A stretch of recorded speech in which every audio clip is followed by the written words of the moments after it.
Hi, I'm David Merkel.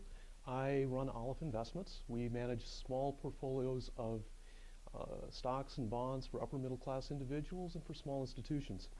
I went to two particularly good sessions here at the SOA meeting. I'm going to handle them in order, one on social media and one on systemic risk.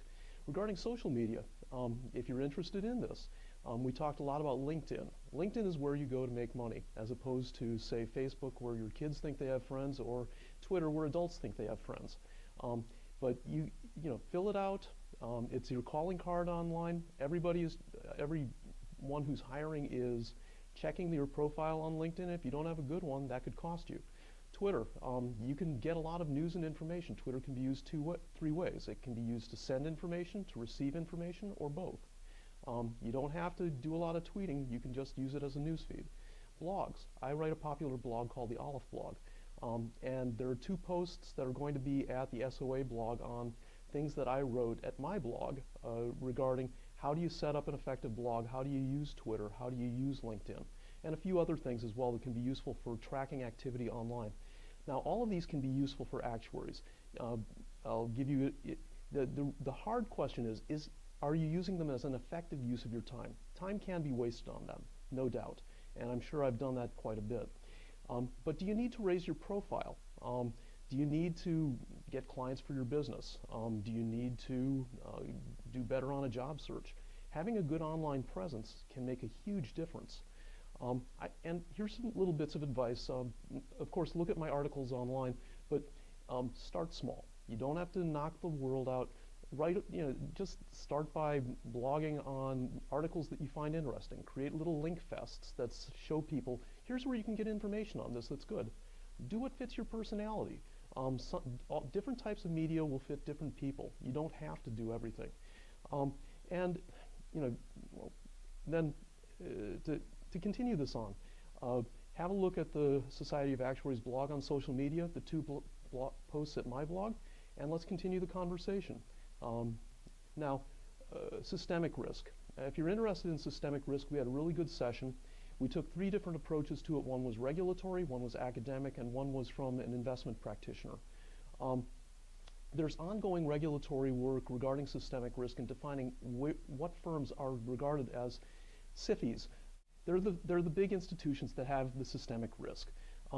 I suspect personally that the insurance industry is in good shape, whether you get defined as a SIFI or not. Part of that is that our work as valuation actuaries really sets us in good stead and far better than the banks in terms of the long-term and hard stress tests necessary to show that no, we don't really have a lot of systemic risk inside insurance entities. Systematic risk may be very difficult to define precisely as one single variable, but there are many places where we can get close. We can look at credit spreads, option volatilities. We can look for where there's high leverage. We can look where people are using short-dated funding to carry long-dated assets. That's where almost all systemic risk occurs. We can look for credit complexity and opaqueness, places where there's a significant amount of securitization going on, or assets that are just held on repo funding. Again, long assets being held using essentially short-term debt. I boil it down to the credit cycle. If you follow the credit cycle and you can see where there are excesses, you can see where there will be systemic risk problems. Now,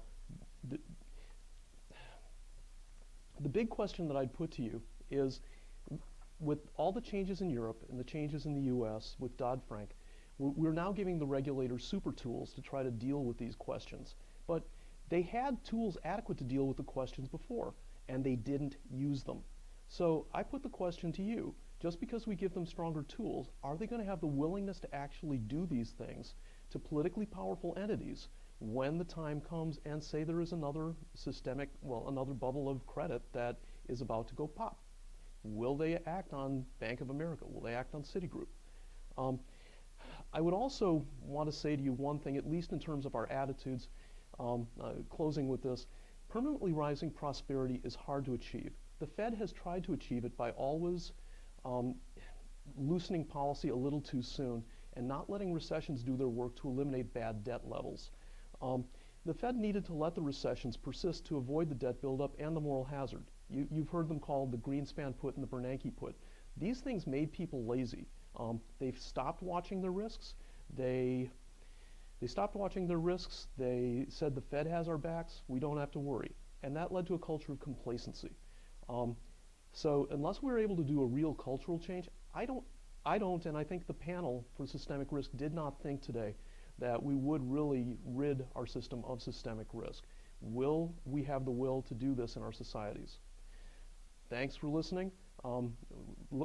Continue to look at the Society of Actuaries blog and come visit the Aleph blog as well. Thanks.